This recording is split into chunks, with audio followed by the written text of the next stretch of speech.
وصفتنا لليوم راح نحضر مقشر للجسم.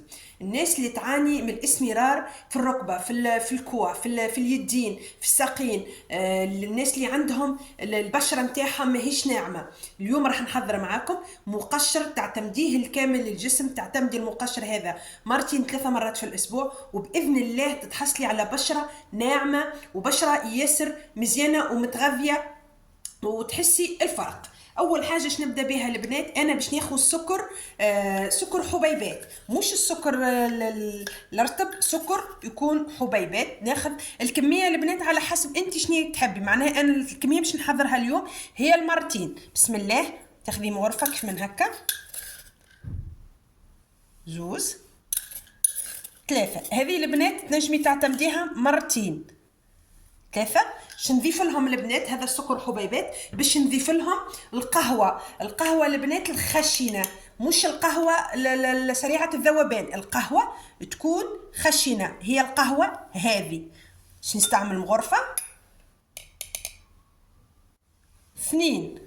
كيف ما شفتوا معايا البنات الوصفه المكونات ياسر بساط لكنها فعاله برشا الوصفه هذه وانا تعجبني. راح نضيف البنات العسل، يبقى ليك البنات نوريكم كميه العسل تنجمي تضيفيه اذا مش متوفر عندك مش مشكل. راح نضيف البنات مغرفه اكل، يعطي ترطيب البنات ويغذي البشره. حاجتنا بتقشير في نفس الوقت البنات، انا حاجتي باش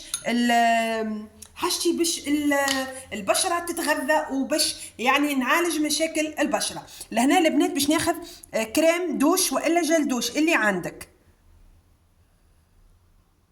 لهنا يبقى اختياري. هذه البنات كريم دوش تعجبني برشا، ريحتها ياسر مزيانه وتعجبني. المكون الاساسي واللي لهنا عندنا البنات هو زيت جوز الهند، زيت جوز الهند.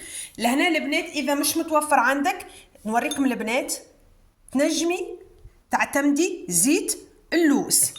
اذا زيت جوز الهند مش متوفر عندك تنجمي تعتمدي زيت اللوز. اذا زيت اللوز مش متوفر عندك تنجمي تعتمدي زيت الزيتون العادي. لهنا الزيت يبقى اختياري، اذا تحبي تاخذي بنصيحتي اعتمدي زيت جوز الهند اللي ننصح به، الزيت اللي انا ننصح به. شوفوا البنات هذا القوام يتمازجوا هكا، حشتي القوام يتمازج، ما نضيفش حتى حاجه اخرى. تو البنات شوفوا هذا القوام اللي انا حاجتي به، نمزجهم مليح، نحب المكونات يتمزجوا مليح ومن بعد تطبقي الوصفه. شوفوا البنات هاكا، صدقوني البنات من اكثر الوصفات جربوها وما تندموش، صدقوني من الوصفات اللي ننصح بيهم كل امرأة تجرب الوصفة هذه مرتين 3 مرات في الأسبوع، وبإذن الله تشوفي الفرق، وبإذن الله من الاستعمال الأول تحسي الفرق وتشوفي بإذن الله النتائج مضمونة. إذا عندكم أي اقتراح البنات خلوا لي في التعليق. إذا عندكم أي تساؤل مرحبا بتساؤلاتكم الناس الكل، فضلا وليس أمرا عفوا. ما تنساوش بارتاجيو الفيديو، خليوا لايك للفيديو.